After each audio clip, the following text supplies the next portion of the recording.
Good afternoon, students. Welcome to Pol Science class. Today we are going to discuss one more long answer type question. Discuss the main directive principles of state policy.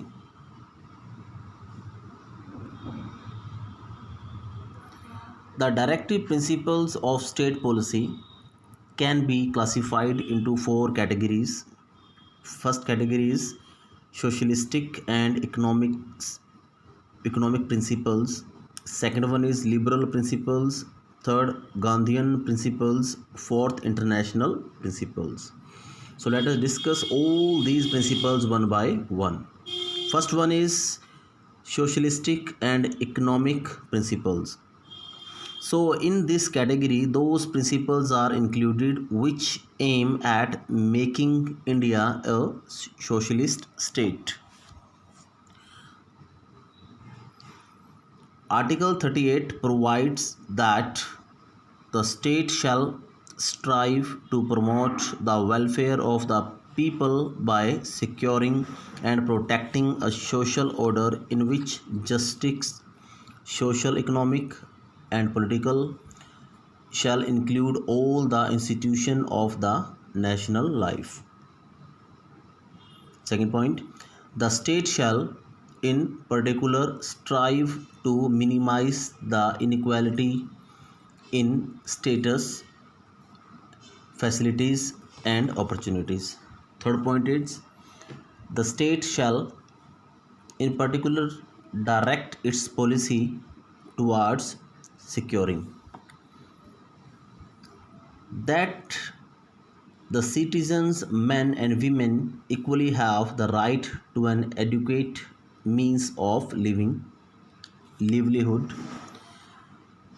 that there is equal pay for equal work for both men and women, the ownership and control of the material resources of the community are so distributed as to subserve the common goods. The operation of the economic system doesn't result in the concentration of wealth and means of production to the common detriment. The health and strength of workers, men and women, and the tender age of children are not abused, and that citizens are not forced to enter vocations unsuitable to their age. The childhood and youth are protected against exploitation and moral and material abandonment. Article 41 and 42 provides that the state shall make effective provisions for securing the right to work, right to education, and the people assistance in cases of unemployment, old age, sickness, disablement, and undeserved want, and to provide just and human conditions of work and maternity relief. Article 43 provides that this is also next point. Article 43 provides that the state shall endeavor to secure a living wage and decent condition to work so as to ensure to the workers sufficient leisures and enjoyment of social and cultural opportunities. The second principle is liberal principles. In this category, those principles are included which are of general and liberal characters. These includes the following points: a uniform civil code throughout the territory of India. Second, to bring about the separation of judiciary from the executive. Third point is to provide wealth, to provide within 10 years from the commencement of the constitution, free and compulsory education to all the children up to the age of 14 years.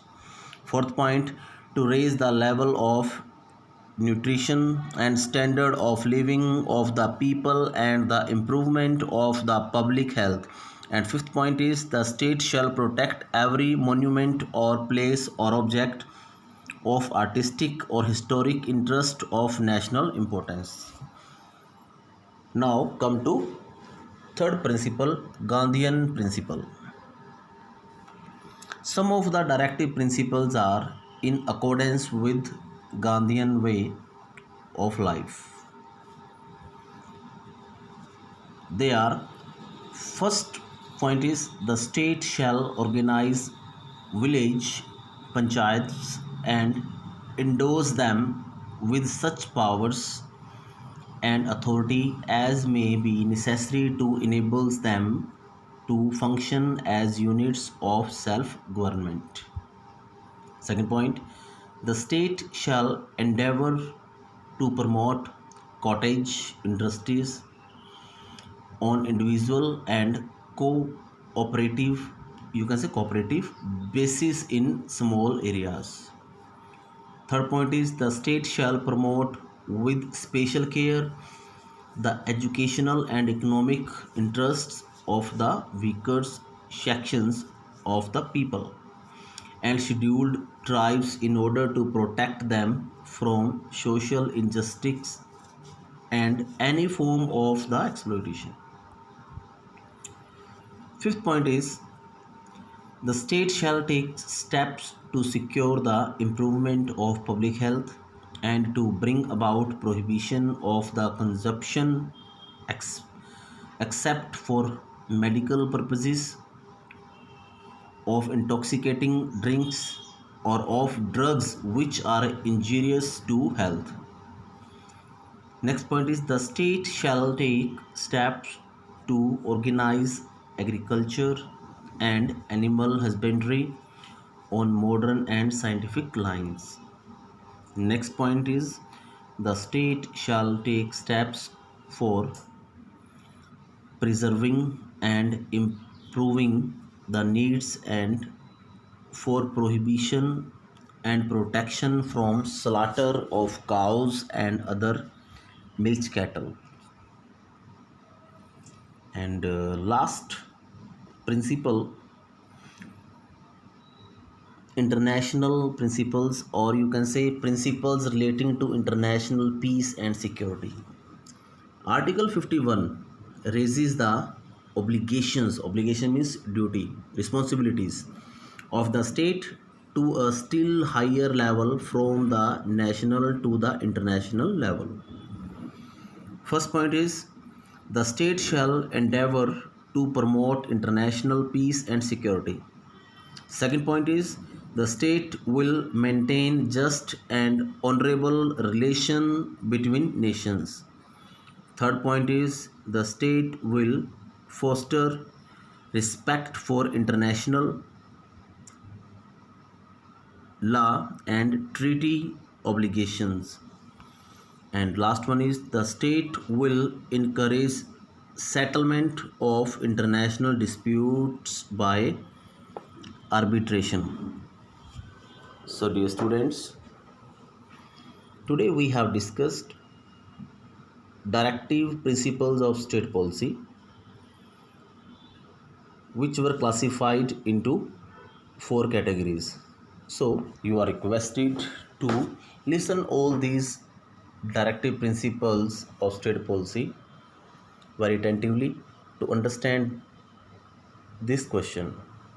It's very important. So till then, thanks and have a nice day.